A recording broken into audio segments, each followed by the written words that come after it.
Good morning. We're bringing in the other states, so it's pretty useful to start on time.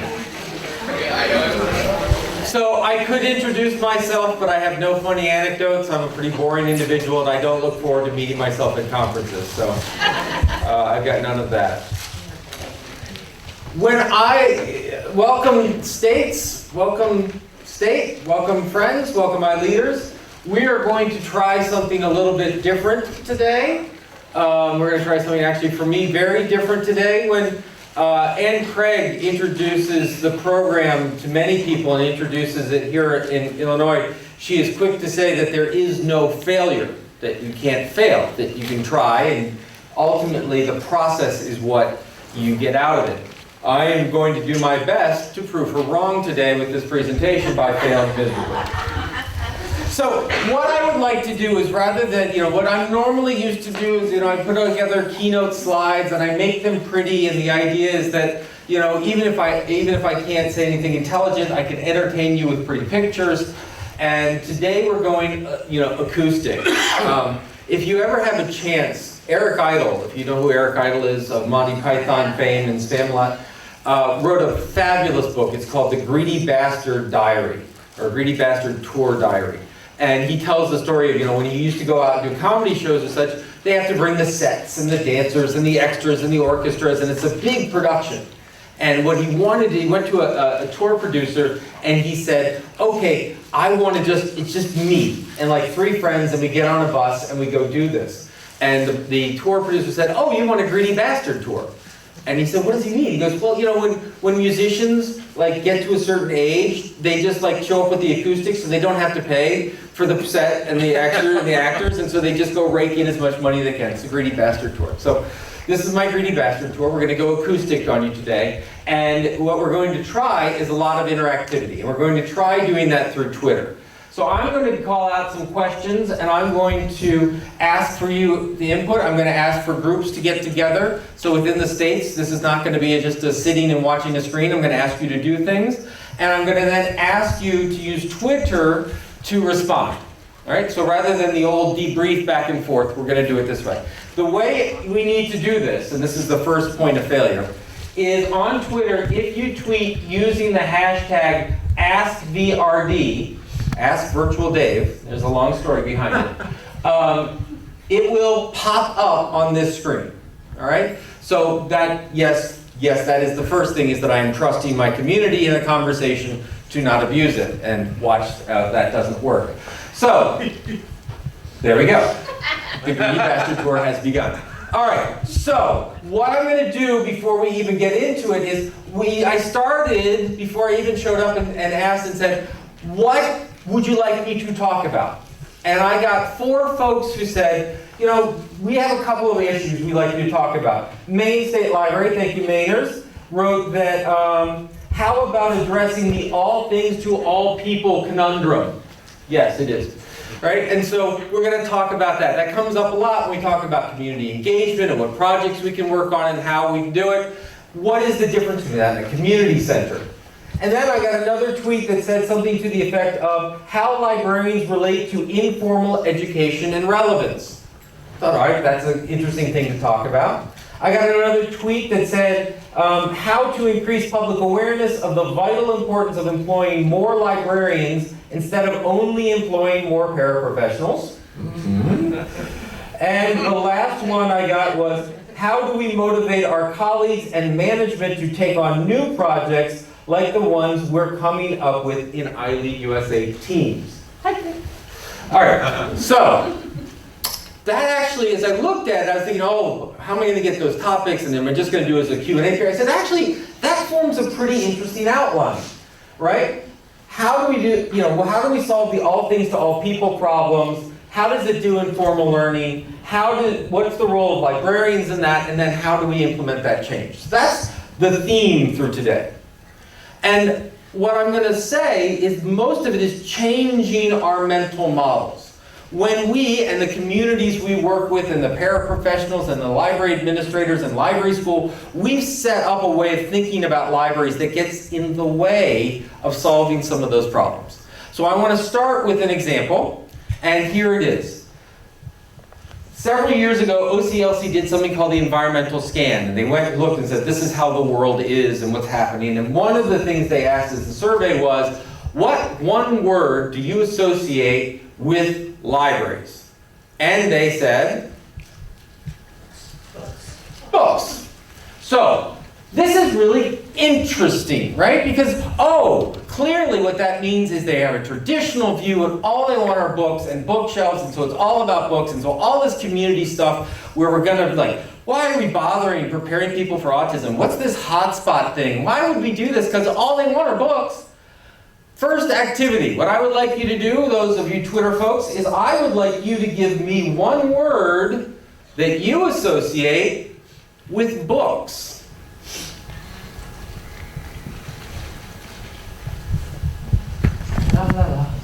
So tweet out using the AskBRD tag. All right, there we go. We got one.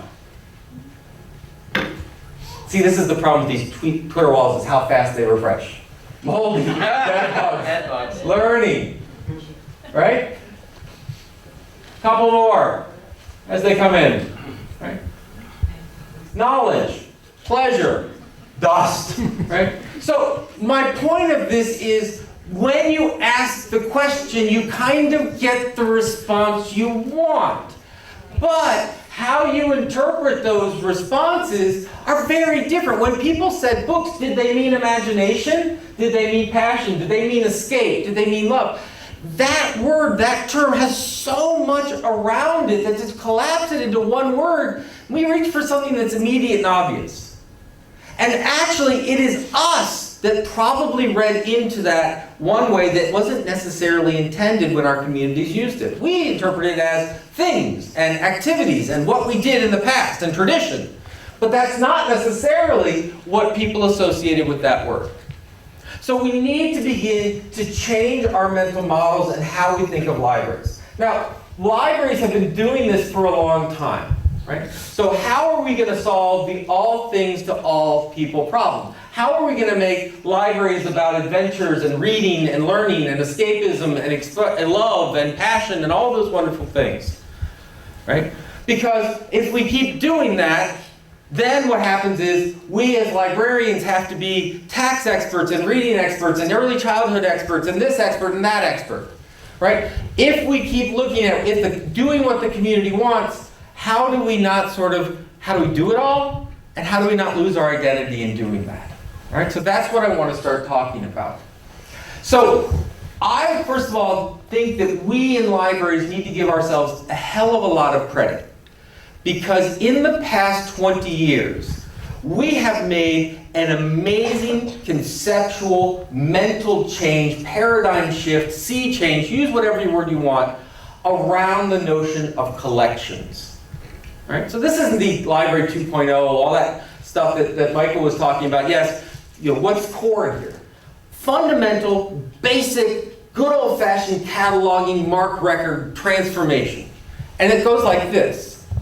Think about what we had in the collections. Books. And then we had journals and subscriptions. And then eventually we changed it so we allowed paperback books in our collection. And that was very exciting. And then we made that wonderful leap to VHS tapes. Thank God we made that leap, right? But something happened when we moved online. It started with CD-ROMs.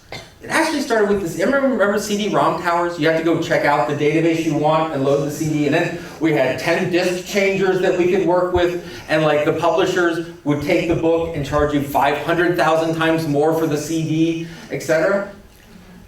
When we adopted that, when we embraced those CDs and those electronic databases, and later through the web interface, we made a fundamental change in our mental models of what a library collection was.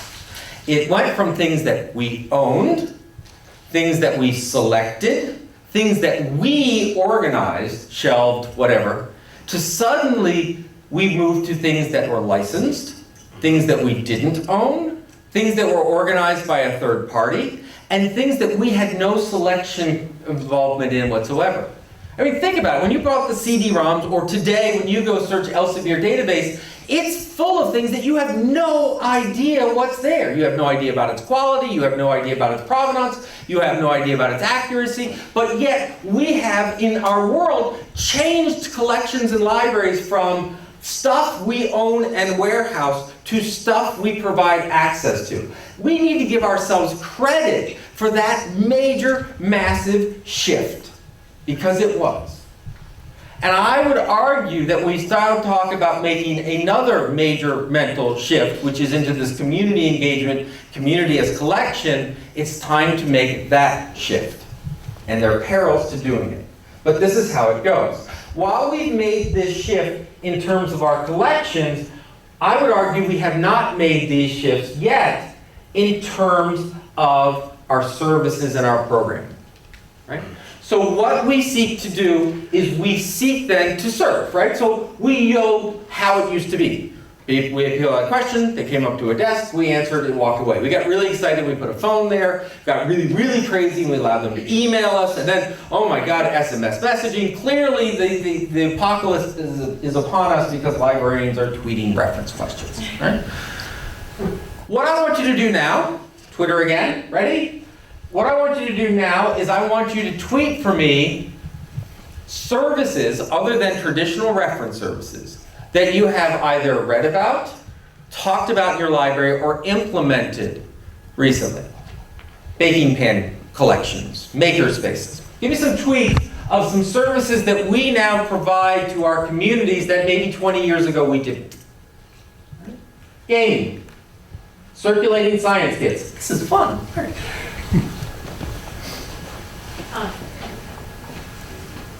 Chat reference, checking out e-devices, seed libraries, right?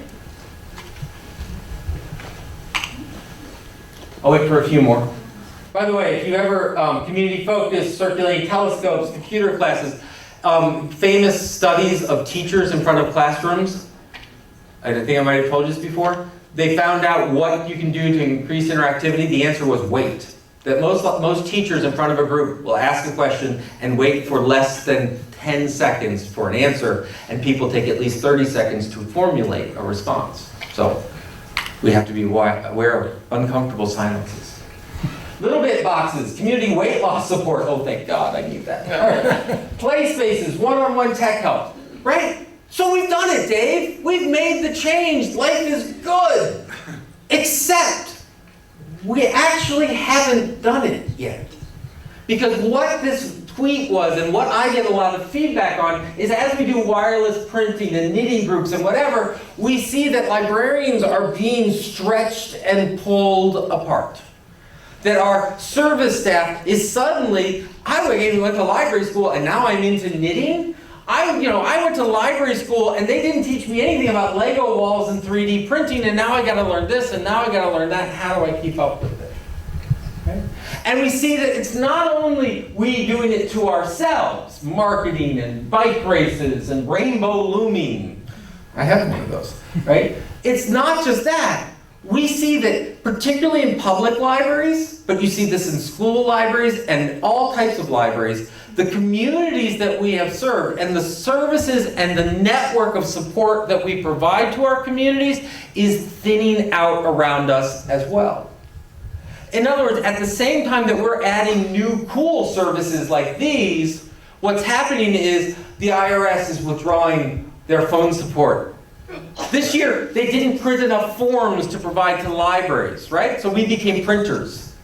Right? At the same time, social services is cutting back the people that are outside of the major urban areas, and so suddenly social work is showing up at our door. Right? We see all types of services in the public sphere are beginning to recede.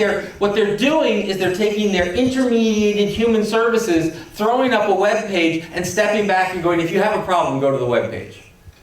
And so we're literally in a situation where someone who has no computer skills and needs paper tax forms is being told by the IRS to go online to get the paper forms because they can't go online.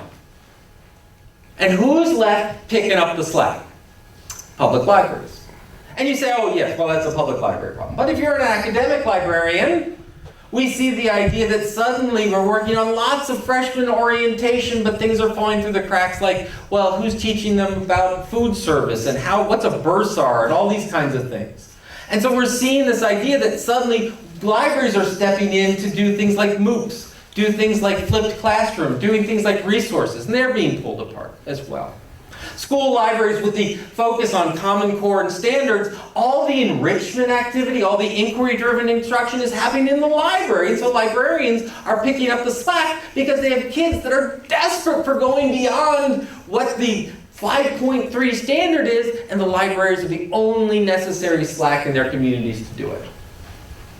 So we're being pulled apart. We're being all things to all people. Not only are we being all things to all people, is how do we respond to this? Well, that's no problem. Librarians will become social workers. Librarians will become scientists. Librarians will become tax experts. We'll go to professional development. We'll watch webinars, and we'll keep training librarians. I'm speaking about public libraries and STEM education. And the answer is not to turn librarians into STEM educators. Right? They said, oh, librarians will offer this. So back to the fresh produce group with the exchange, right? The step that we're taking with the fresh produce is great. So the idea is that you can share programming among libraries. I may not get the, but for the folks out there. So that you can shadow people, so that you can put on that, you can drag librarians in to repeat the project, or you can document them and share the documentation of them.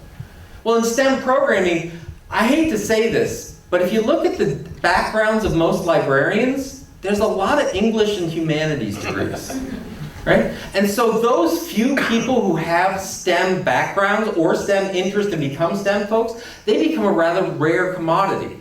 And so the number of services that we can offer and programs around STEM becomes limited to the librarians who have that expertise.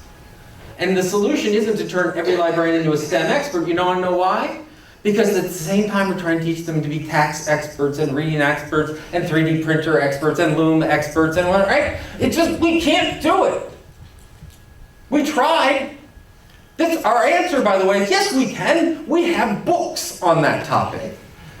Because our collections, right? And so one of the questions that I often get is, why should libraries be doing this? My God, librarians have no expertise in STEM. Yeah, so they shouldn't buy books on science either. We don't ask that about our collections. We never go into a collection of a public library, an academic library going, do you know what's in all of these books and are you experts in them all? No. We don't see that as a problem. And yet when we talk about our programming, no, we must be experts in this topic. So, what's the solution for this? What's the crazy nature? The paradigm shift we have not made is that we look at service as a wall. With our collections, we created a porous collection, meaning we allowed lots and lots of different kinds of input and feedback in that collection. Suddenly we were allowing books in and videos in and digitized resources and online databases and journal articles and blog sites and all this. We opened up the collection to the community and said, we are going to be pretty damn promiscuous in what we allow in it.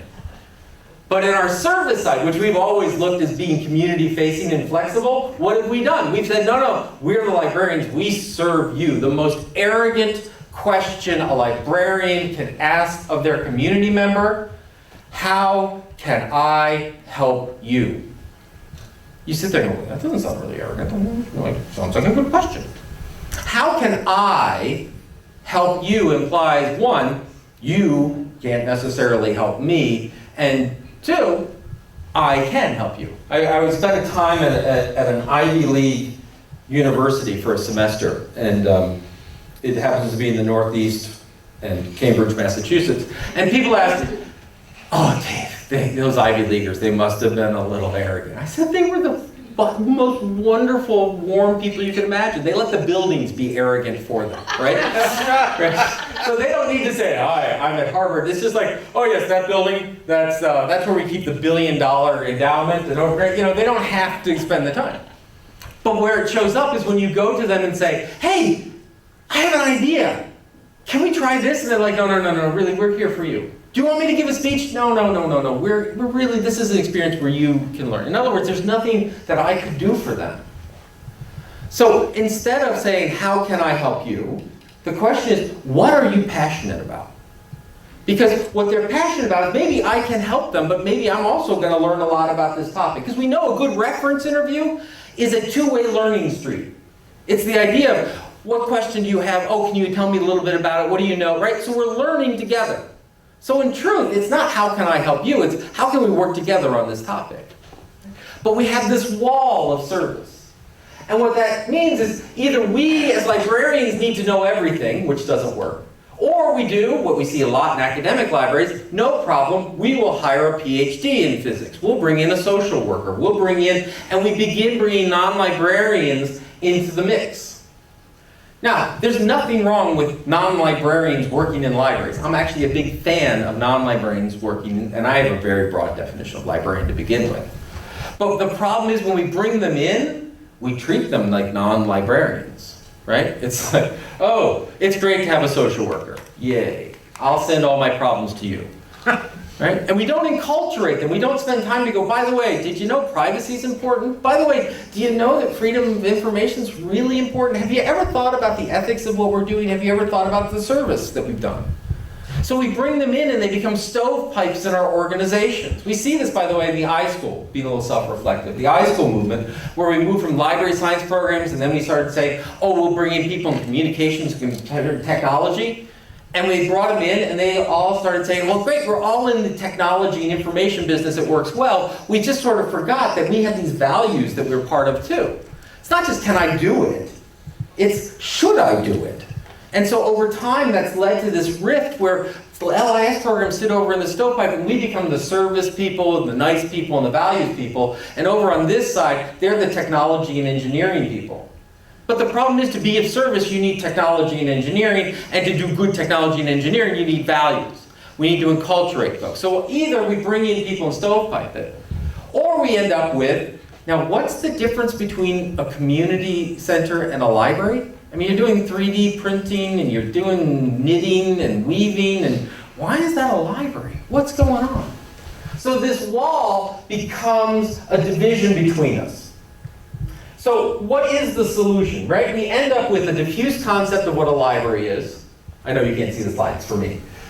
We become jack of all trades, master of none. By the way, the failure, future apocalyptic scenario for the public library is not that we go away because people think we're obsolete. It's because we start doing so many things that we start doing them poorly and people begin holding us up as an example of failed government. You think that the Tea Partiers are pissed off at their taxes now? Wait till they sit there and go, what am I paying for? I'm paying for games, I'm paying for Minecraft, I'm paying for looms, and they don't even do it well. It's not going to work. So what's the solution to this? The solution to this is for us to understand that that community is our collection, and just like we can refer people to books and we can collect on multiple topics, we do it with our communities as well. You want to teach STEM education? Find a professor. You want to teach STEM education? Find an engineer. And what's great about this is if you find a local engineer, you're building a network and weaving a community together so the next day when they have additional questions, they have people to go back and forth and back to, etc. So what I want to do is I want to do a little demonstration. So welcome, we're going to do a little work here. So what I want you to do out in the States and here is I want you to stand up. More interaction. Stand up. And I want you to find a partner. So, find a partner. All right? Okay. Look at your partner. I want one of you, by the way, I'm stealing this from a really brilliant mediator called Cheryl Gould, which I hope we can get in. So this is her task, but I want to give her credit. One of you in the team, I want one of you in the team to do your best impersonation of an apple, and one of you to do the best impersonation of a banana. Banana? Apple. I guess I'll be good. Come on. Hands up. Hands around. I need one apple and one banana. One of you is an apple, one of you is a banana. All right? Remember whether you're a banana or an apple. Okay. All right, you can put your hands down. Now we have an A and a B. Huh? A and a B. For 2 minutes, I want your apples. I want you to tell your bananas. All right, so stick with me for the whole thing. Apples, tell your bananas 2 things you're passionate about. Can't be work related. Gardening. I love science fiction movies. I love whatever it is. Like from an apple perspective? Nope. What's your interest? Caterpillars and avoiding. No. The apple banana thing was just to get you A's and B's, all right? So, tell your partner 2 things you're interested in. Your partner will pick one. For 2 minutes, uninterrupted, you will tell that partner everything you know and love about that topic, right? So I say, I'm interested in sci-fi and gardening, and you say, tell me about sci-fi. For 2 minutes, I'm going to talk about science fiction, okay? All right, ready? Give your partner your 2 topics and pick one.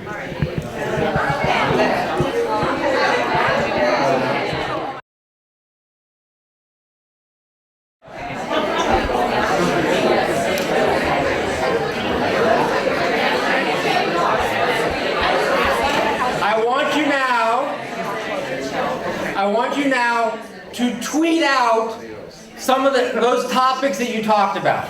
Just give us a sample of some of the topics you talked about. Oh, move mouse, Dave. Move mouse. I was once in a fabulous lecture with a professor who, it was one of those automatic light things.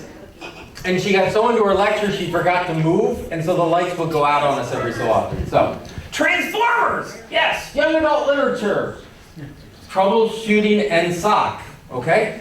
Golf and dogs. Eggs Benedict pork brunch restaurants in Chicago. All right. Yes. Doctor Who, love it. Yay. Yarn arts, puppets, parakeets.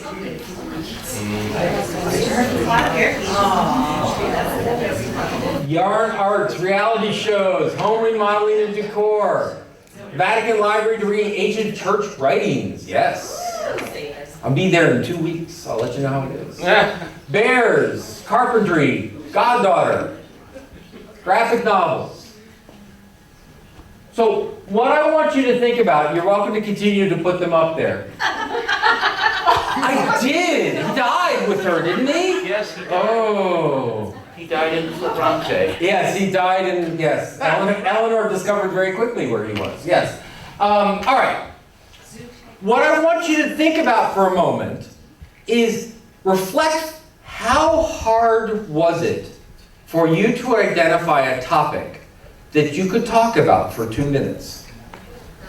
Not hard at all, right? We have these passions amongst ourselves, right? And look at the variety that we're talking about, right? Now, the question then becomes, how can we use this passion? Because I think it was Jamie LaRue said, everyone wants to write a book. Everyone has these passions. One of the things, we got into a brief back and forth about the word consumer and user at some point. When we look at our communities as people to be served, as separate from us, as needing our help, we totally miss that community is a rich stew of expertise, passion, and interest that we can unleash and utilize within us. If we make our services as porous as our collections have become, imagine we can begin to serve people on many different topics where we don't have to become the expert. Now, there are lots of issues, and that's where we're headed next. So I know that someone, what was it that Michael talked about?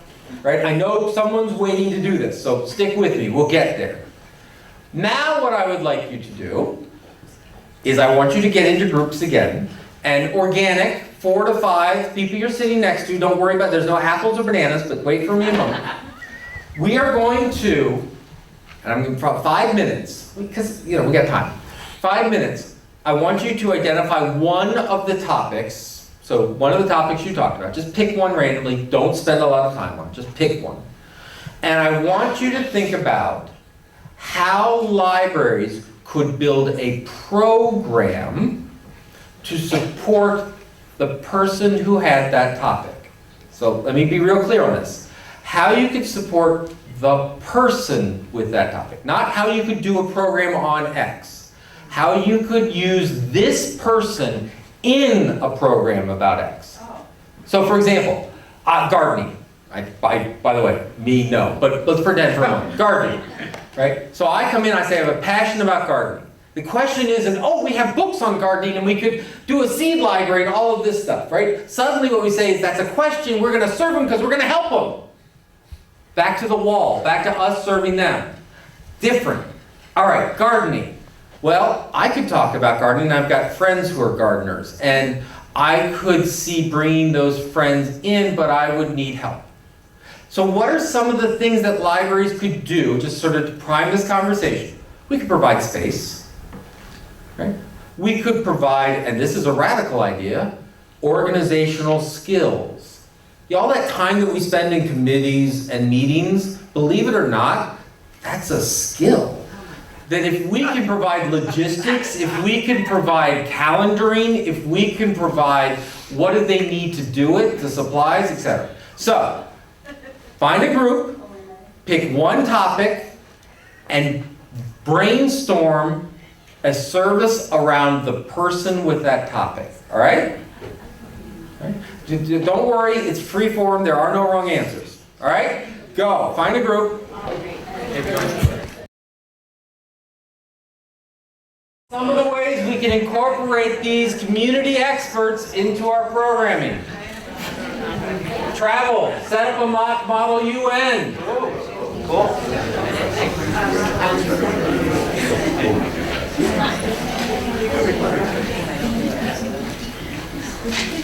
I know, it's 5 minutes and 140 characters. Come on.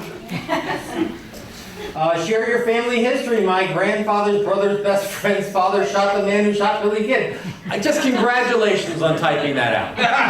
Thank you for that. All 140 characters. Yeah. Hiking club. There was a library. It was on the middle of a developed land, and the developer was in court all the time, so they couldn't actually build the houses. But they agreed to sit there and do paths and hiking trails, and so the library checked out hiking trails. Create tabletop gaming groups. 20 and 30-somethings fellow nerds. Bike repair at the library. Movie programs, including marathons and dances. That's cool.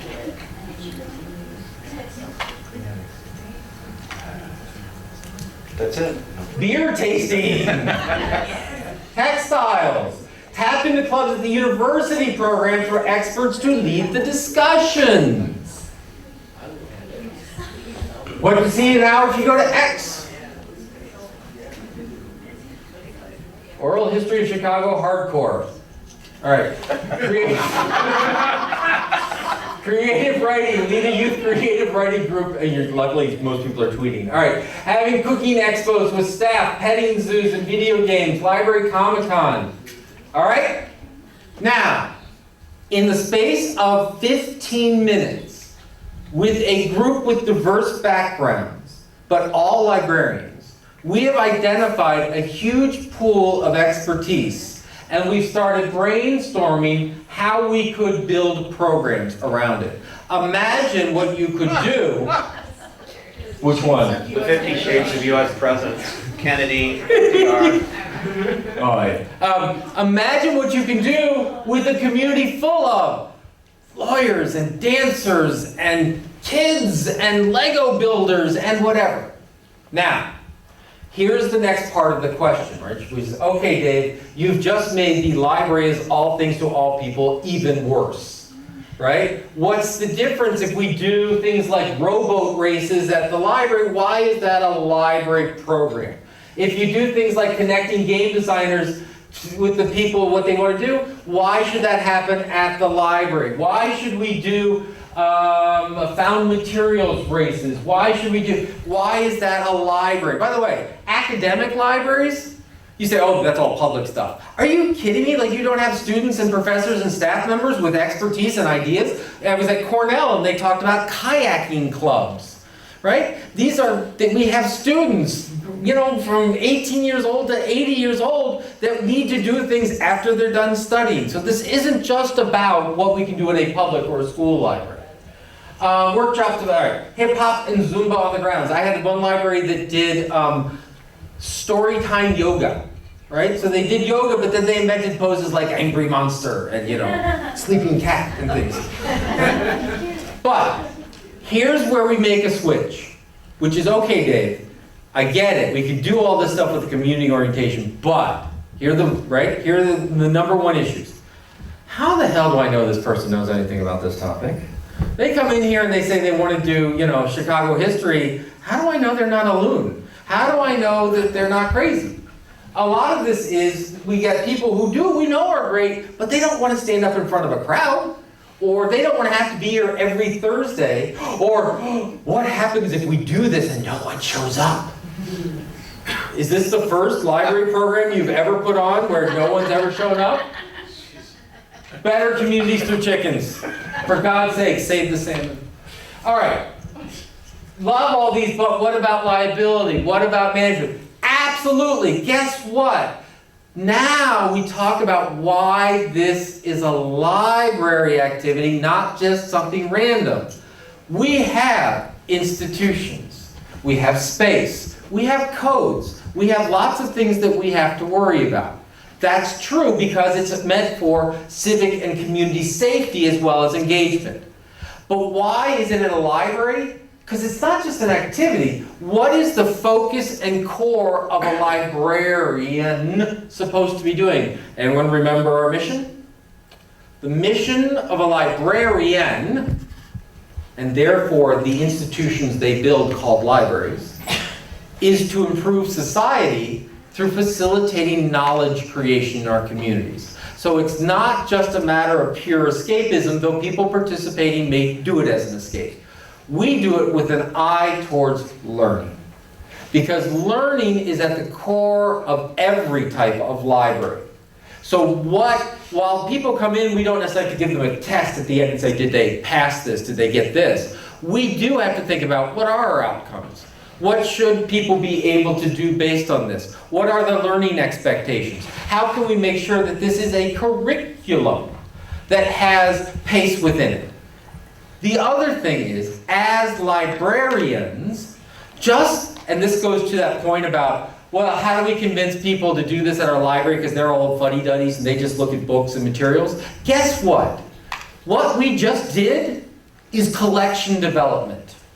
Just like you look at a book or a book series or a journal or a database and you go through an evaluative process to find out, is it useful within your community? Does it complete our collection? Does it meet needs? How would we describe it? How would people find it? Yes, metadata, RDA, MARC, all that stuff. We need to apply those exact same skills to our community. We know that we have materials in our libraries that are crap. But rarely did we ever purchase them because they were crap, right? So you're going to select and you're going to do your best, and you know what? Someone's going to get up and just that program's going to fail miserably. Oh, it's never happened before? We have materials that don't circulate? It's the same thing. The question doesn't become, oh God, why did we do that? The question is, Eli Nyberger told us way back in the first session is, how could we do that better the next time? And because the community member's part of it, right? So the gardening expert, we brought the gardening expert in and no one showed up. Does that gardening expert become pissed off because you wasted their time? No, they were part of the planning process. They have part of the responsibility. And then you sit down and say, how could we do this better, differently in the future?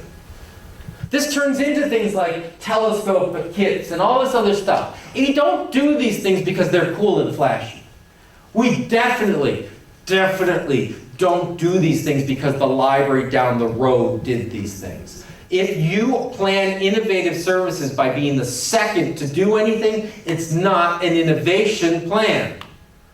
We do this because It's part and core of what our library does, and it's core to what we as librarians do, which is about knowledge creation. And guess what? We figured out, you know what people learn really well from? Books.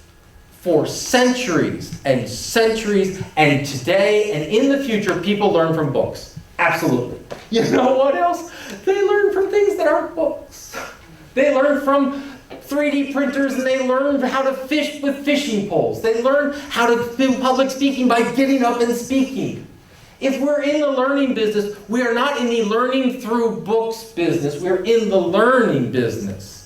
And the tools we bring in, the tools we have at our disposal, technology tools, traditional tools, physical spaces, community trust, all of those tools are to accomplish that purpose. So why not these? What does our community need to learn? And so the answer to how do we convince people to do this is we have them recognize that this is what we've always been doing. We're doing collection development. Catalogers should be part of this process as well as the reference librarians. Youth services librarians should be sitting right next to the people who do system design to do this activity, because all of them have something to contribute. All of them are part of it. This is core librarianship. Jamie LaRue, I mentioned in the introduction, he pushes and develops something called community reference. He takes librarians and he says, you go sit in the Chamber of Commerce. And the librarians, when Peter Bloomberg tried to do this in Salt Lake City, his librarians went, why?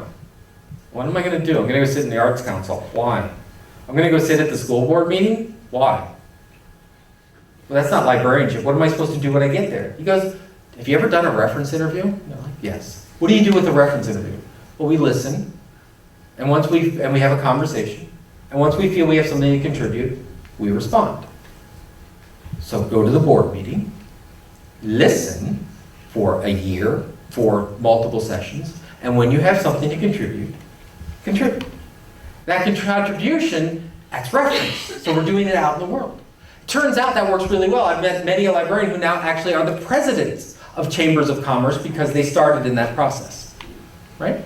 Not just sitting, they become part of it. There are committees, Jamie will tell you the story, where the Chamber of Commerce committee wouldn't meet until the librarian showed up because then they knew they could get something done. Right? And it's another part, which is I want you to go sit in Chamber of Commerce, but then I want you to go to the Arts Council. Why? Because you're going to do collection development. So when the question comes up about, hey, I got a great idea, why don't we do a human library project? You can say, you know what, the museum that I was just sat in their meeting yesterday, they're doing a human library project. Let's connect them. That's core basic librarianship. So the strategy, the tactic, I should be sure, the tactic is, we always did this. This is basic librarianship. So you get the most fuddy-duddy person in the world and they say, why should we do baking pen collections? You go, no. We're expanding our collection. Could you help me with the mark record for a baking pen? Because then they go, mark record? Right? And you say, we're going to do cooking. And then they say, oh, no, you can't do cooking. We don't have a license. Guess what? I was just sitting in at a grocery store the other day. They do. Maybe we'll do the program in the grocery store. Right. Oh, we couldn't, and maybe we'll digitize it and put it up. Oh, we can't digitize things and put it up? Well, yeah. I was talking with a lawyer as part of the Chamber of Commerce, and he's willing to take a look at the release form. That's how you do it. It's not you against the world. And it's not you, the crazy ILEADer, that goes back and says, I just found out there's a 3D printer, let's try it. First of all, while you're here, try it, play, have a great time. That's what craziness is all about. What librarianship, like any profession, should be about is frantic play and discovery followed by serious implementation and impact. And the way we do impact is not radically different. We all know, I've had conversations with like 4 folks here in Illinois, and I've talked to folks elsewhere, this session that goes with something like, you know what, gate counts are stupid. Counting the number of people walking to our building no longer expresses what we do. Guess what? Librarians have this thing where we talk about bibliometrics, where we talk about utilization and how materials connect. We know about how to assess, evaluate, add quantitative data where it's available. Let's turn it on ourselves. How many people use this human book in the human library? Right? So how, going back to our going back to the brief outline, and then we'll go from there, where we talked about, the tweet said, how do you handle being all things to all people? The answer is, we are of the people, but we don't do everything that people want. We do the things that are coordinated and aligned with our mission of learning, and we do them with a strong sense of quality control that librarians have always been. And by the way, if you believe that librarians are involved in quality control or have an interest in quality, high quality, you cannot be unbiased. You have to have a vision of what is quality, what is better, where we're going. And so what I'm telling you is you've always done it. Now you do it with people and service and connect them. And if you get someone who says, I really want to talk about the Civil War, and they come up to you and they talk like this,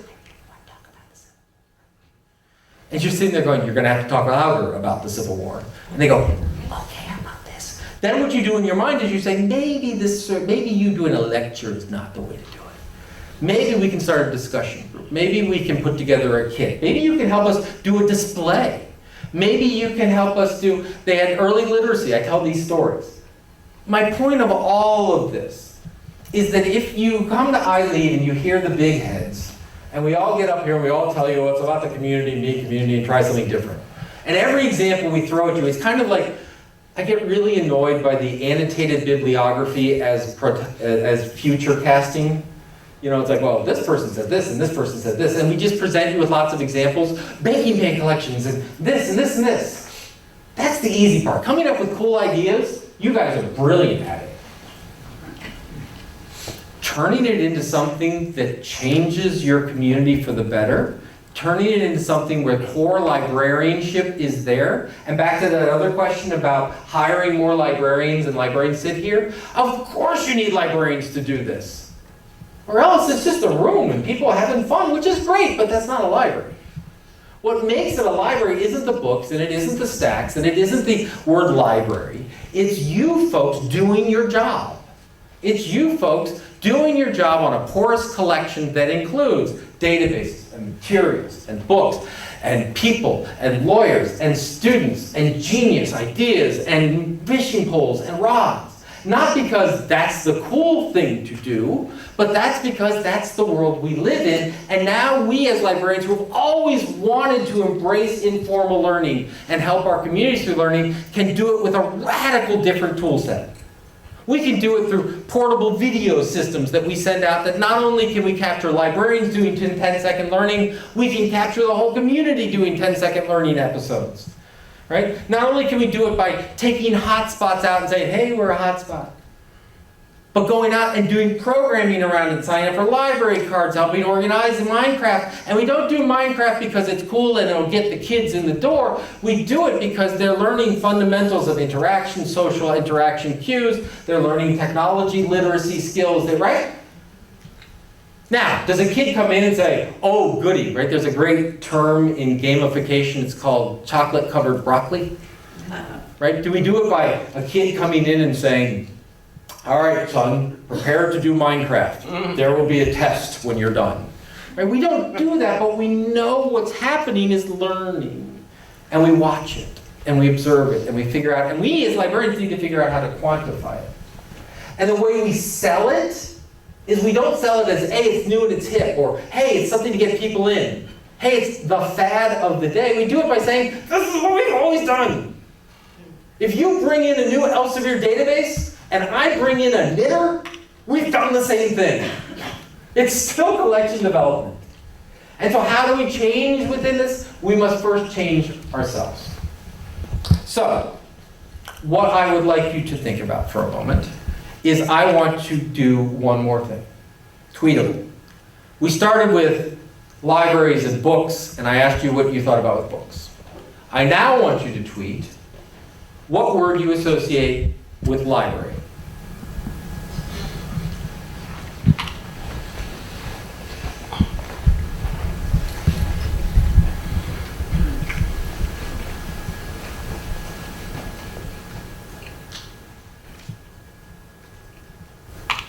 Librarians. I like that one. Sanctuary. Learning. Freedom.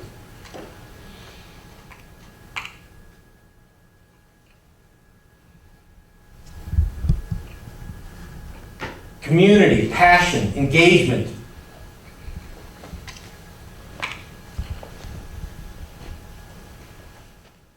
Interaction, unstoppable. Haven. Keep them coming. Now. Home, we are sexy. Well, you are. How do we get our communities to do the same thing? And the answer is not by serving them well. The answer is not by looking at them as deficits that we can help. The answer is by asking them what their passion is and joining into their passion. The answer is not to serve a community, but to be a community. The answer as a librarian is not to sort and to fixate and to pick a winner in the medium war. The answer is to liberate and provide freedom and to allow our communities to look in their past and future and sharing.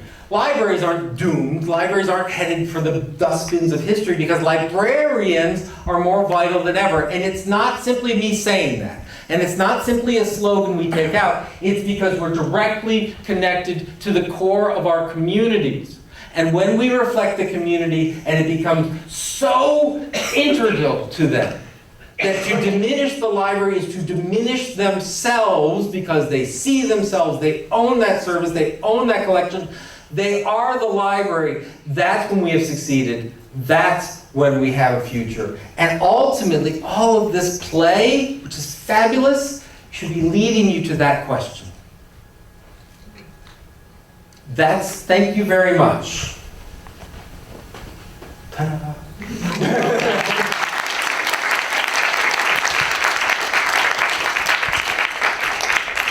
All right. How do I convince my colleagues that programming is collection development of the community resource? I think part of it starts with you actually demonstrating it is and including them in that process. Simple thing. There is a community group that wanted to put a calendar together. And so everyone says, we're going to do a community calendar, and everyone does their own community calendar.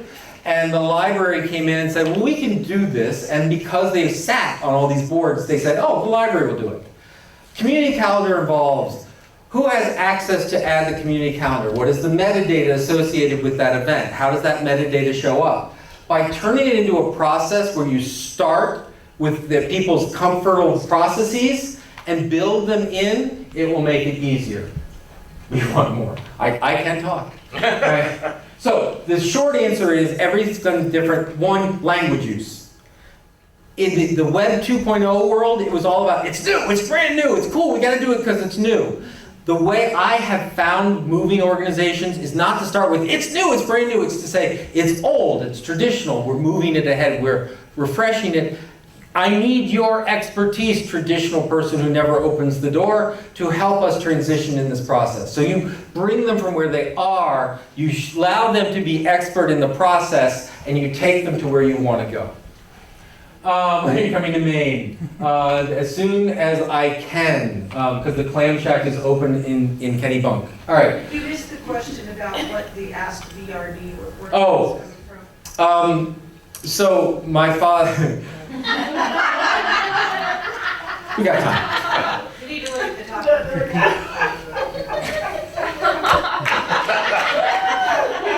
of The short answer is we've been playing with the Oculus Rift here in Illinois, and so I was joking the fact that in 1989, 1990, I was the first director of the virtual reality lab at Syracuse. So I was ahead of our time, and we used like the Power Glove from the Nintendo days, and the exact same thing about you'll be able to wander around and see dinosaurs is that someone even mentioned the Oculus Rift. If you go back and look in do a search, 1990 VR, you will find people that look just about exactly the same. So I was telling I was a young undergraduate, and I went to my father and I said, Dad, I'm doing this. He goes, great, I'm going to call you Virtual Dave from now on. So if you ever see that, it's because my father called me Virtual Dave. And so you don't want to be VD. So that's where the VRD comes. And yes, The virtual reference desk project I ran a couple of years ago, I named after myself, and just no one knew it. Okay, shouldn't we be concerned that we have duplicating service already available in the community? Absolutely.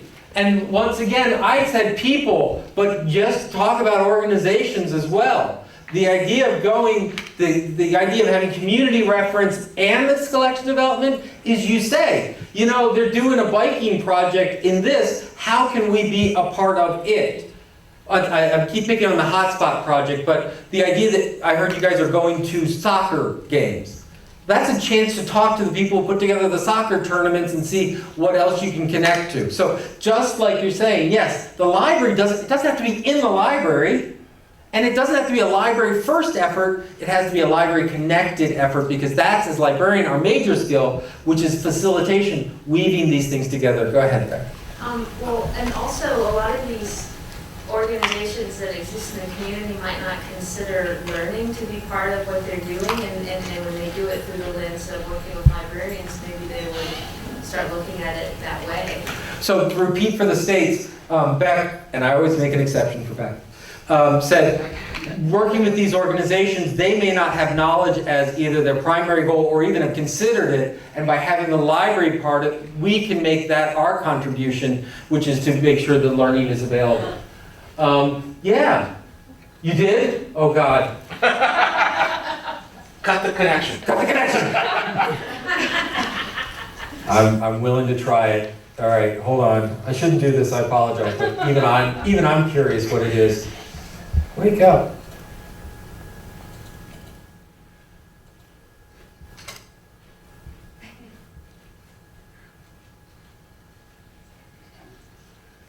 That is not me. Own the hair, Dan, own the hair. I'm sorry, that literally is not me, but I wish I was ever that skinny. I really do. Okay, wrong one. I have like 3,000 different tweets going.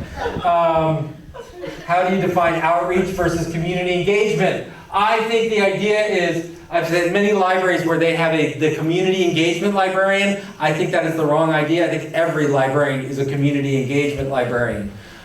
So the idea of, I don't think you have to even define it that way. I go back to the idea of, as librarians, we're building services and collections, and this is what we've always done, and so we do it across. Does it make sense to have someone who can do that? Yes, absolutely. Ferguson tells the story, Baltimore tells the story, all of these folks in times of crisis, and we heard Jamie talk about times of crisis, libraries are there to charge, etc. That only happens in all of those cases, Sandy, Hurricane Sandy, Ferguson, and Baltimore, all of those services that were quickly brought to a community happened because the library already had in place and maintained connections to other community organizations. In Ferguson, when they closed the schools and kids couldn't get their free and reduced lunches, it wasn't like they had to go find a food pantry service. The people who delivered free and reduced lunches throughout the summer were already at the library. They just had to extend it for a week. So the idea, though, is we look at not only collection development, but collection maintenance. The dust, the slip covers, is it here? Do we do inventory control? Guess what? Your community needs collection maintenance as well. Is this still a viable connection? Does it still make sense? Does it still work to partner? Yeah, tech main science community, absolutely. All right, other questions besides bobbleheading? All right. There was one that says, how do you define outreach versus community engagement? Right, and I think the answer is it's all community engagement. How do you speak so eloquently, linearly, without notes or PowerPoints? Because I love the sound of my own voice. No, actually, I'm going to jump off that one. All right. I was talking to some people last night at the hotel. This is a personal pet peeve that has nothing to do with the talk I just gave, so hold on a moment. Librarians, when we do collection development, it's all about connections. We've been doing a lot of wrong collection development when we do cataloging, because we do the front pieces of books. But we all know the interesting part is not the title and the author, it's how it connects to other books, how it cites, what it uses, what it influenced, right? I find Harry Potter and the Sorcerer's Stone not as helpful as if I knew it was part of a series, right? Or I find out that Harry Potter, Sorcerer's Stone was very influenced by so-and-so, and right, the whole notion of connections. So we talk about connections. We need to think in connections. And one of my favorite games is, and we'll try it here, I want someone to give me a noun. Proper noun or regular noun? I'm sorry, I'm going to... Proper noun or regular noun?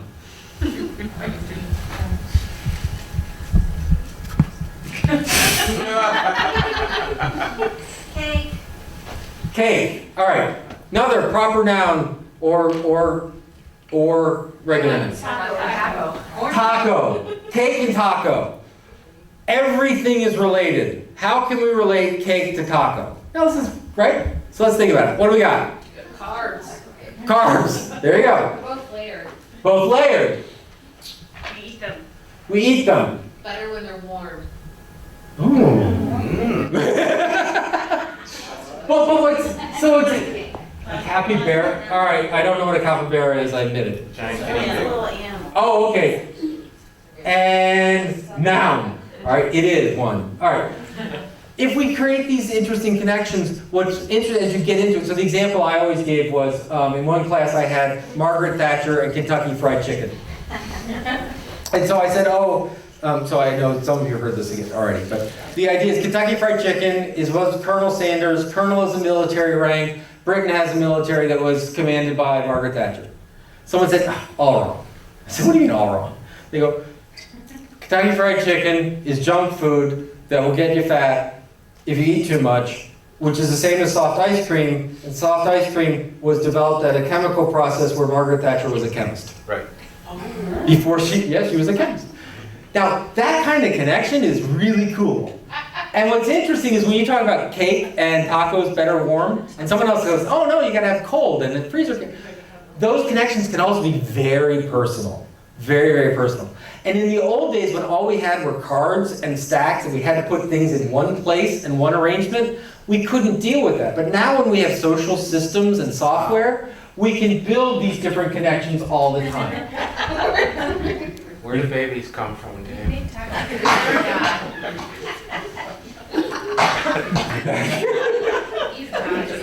Well, you can make a taco cake. You can make a taco cake. That's good to know. So my point of that is connections, connections, connections. All right, this is going to quickly go in the wrong way. Oh no. Oh no. Oh no. All right. So time is up. Thank you very, very much. I unfortunately have to go catch a plane, so I won't be here for the end. But I will see you all in October, and we can continue these conversations. Thank you, the States, for participating.